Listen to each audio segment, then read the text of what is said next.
इस रेखा को बराबर भागों में बांटो। ये है बिंदु ए और ये है बिंदु बी। इस रेखा को बराबर भागों में बांटो। एक बात को दिमाग में बिठा लो कि कोई भी प्रॉब्लम है, ये यूनिवर्सल सत्य है, ये सार्वभौमिक सत्य है कि इस संसार में, इस दुनिया में कोई भी प्रॉब्लम है, वो प्रॉब्लम अपने साथ में उसका सॉल्यूशन लेकर के पैदा होती है। तो ये एक ऐसी रेखा है जिसकी कोई लंबाई नहीं दे रखी, सिर्फ दो सिरे दे रखे हैं, ए तथा बी।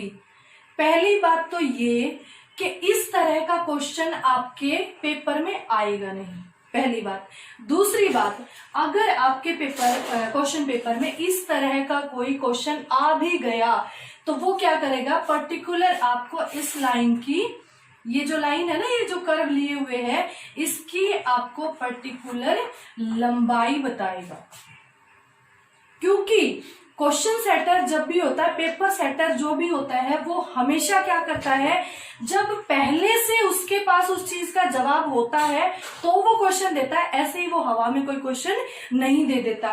ठीक है, वो इस लाइन को सीधा करके, ये जो लाइन है, ये जो, इसको एक रस्सी मान लो आप, ऐसे रस्सी टेढ़ी मेढ़ी पड़ी है, इस लाइन को सबसे पहले तो वो लंबाई देगा कि ये एक ऐसी वक्र रेखा है जिसकी लंबाई इतनी है। एक, इसको क्वेश्चन कैसे बनाएगा, देखो ये क्वेश्चन ऐसे बनाएगा, एक वक्र रेखा ए तथा बी है जिसकी लंबाई, जो भी उसको देना चाहता है, जिसकी लंबाई ये है, इसको दो बराबर हिस्सों में बांटो। क्वेश्चन बन गया ये।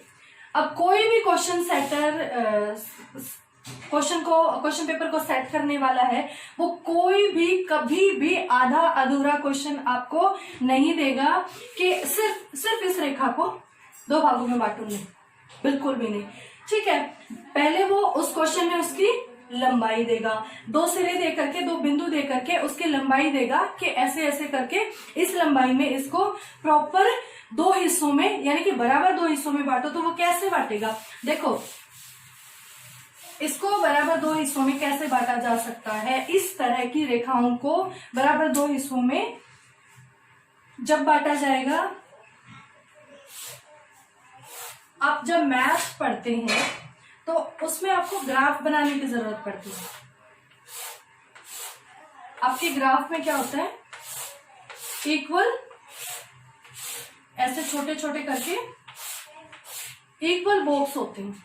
ठीक है, और इक्वल बॉक्स को लेकर उस लाइन को वहां से उठा करके, वो जो, ये मैंने सिर्फ एक उसका प्रारूप बनाया है, ग्राफ बिल्कुल ऐसा नहीं होता, लेकिन इस तरीके का ग्राफ होता है। तो उसमें जो वक्र रेखा, ये वाली जो वक्र रेखा दे रखी थी ए तथा बी, जिसकी साथ में लंबाई भी गिवन है, लंबाई भी दी गई है, तो वो वक्र रेखा वहां से उठ करके हम यहाँ पे उसको मेजर करेंगे। यहाँ पर मेजर करने के बाद वहां पे जो ग्राफ होता है, वहां पे ये वाली लंबाई भी दे रखी होती है और ये वाली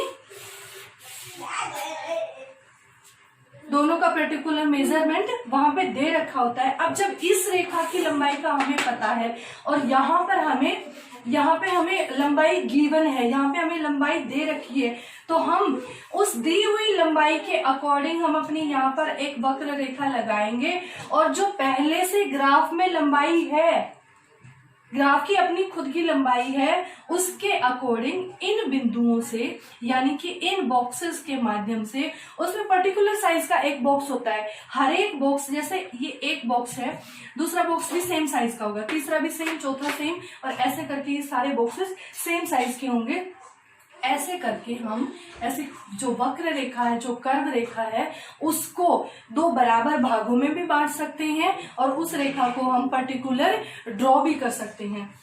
ठीक है, तो ये तो हो गया वक्र रेखा को पर्टिकुलर दो भागों में बांटने की बात।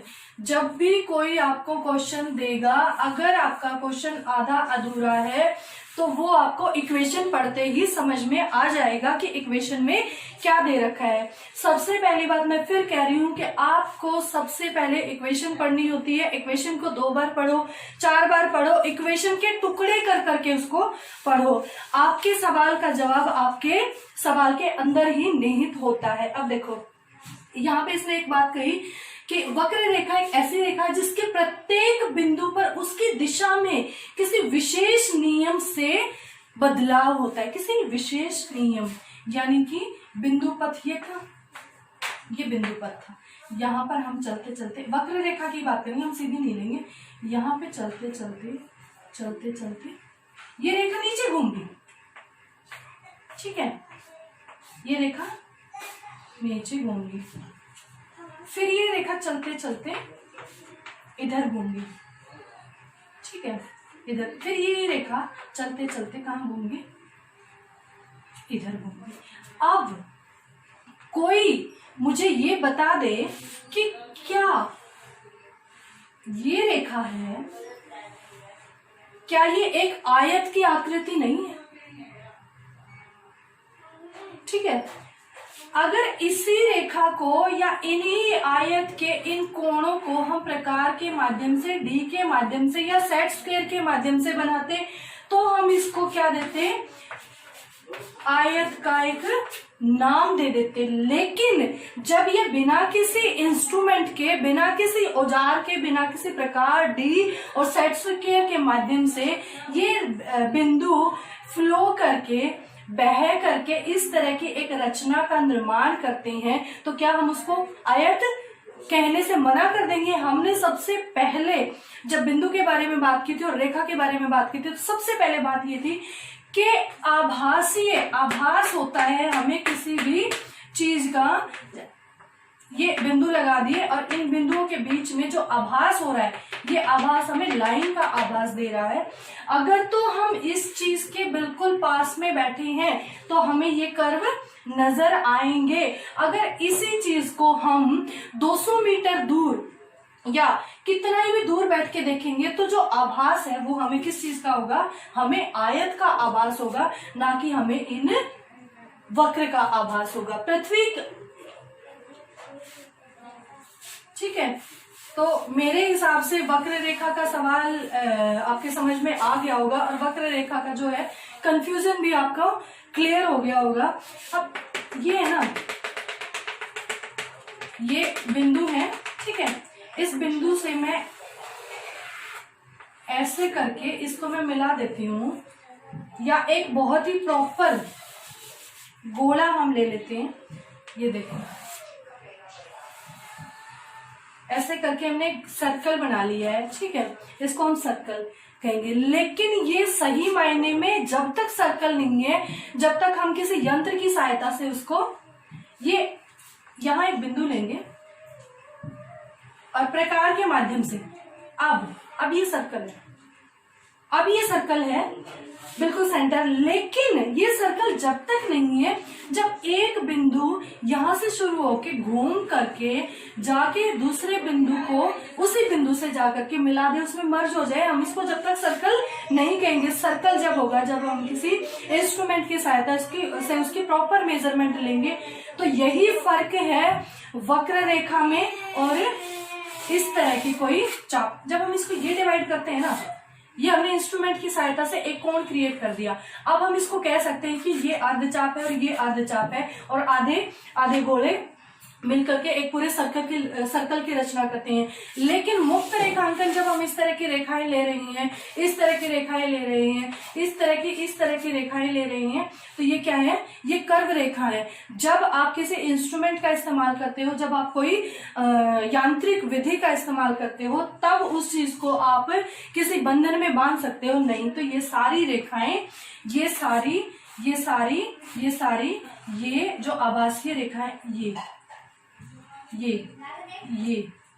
क्या है, वक्र रेखा कहलाएंगी। ठीक है, आई थिंक वक्र रेखा का चैप्टर हो गया होगा क्लियर।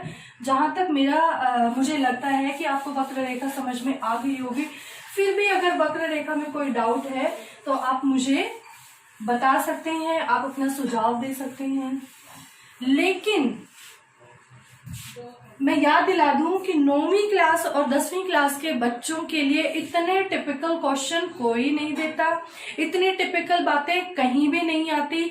ये सिर्फ अगर इस तरह का कोई सवाल आ भी गया है तो वो आपके नंबर काटने के लिए, आपको उलझाने के लिए देगा, जबकि इस तरह के सवाल का देना 10वीं क्लास के क्वेश्चन पेपर में या 10वीं क्लास के सिलेबस में देने का कोई तुक नहीं बनता, क्योंकि ये बहुत ही हाई लेवल की बातें हैं और ये बातें उन लोगों के लिए कारगर सिद्ध हैं जो कि इंजीनियरिंग कर रहे हैं, जो बहुत ही बड़े लेवल पे किसी प्रोजेक्ट पे काम कर रहे हैं, या बहुत ही बड़े लेवल पे जब आप बेसिक सीख रहे हैं तो बेसिक सीखने के लिए इन सब चीजों की जरूरत आपको नहीं है। फिर भी एक्स्ट्रा नॉलेज के लिए आपको मैंने वक्र रेखा को थोड़ा सा विस्तार से बता दिया है।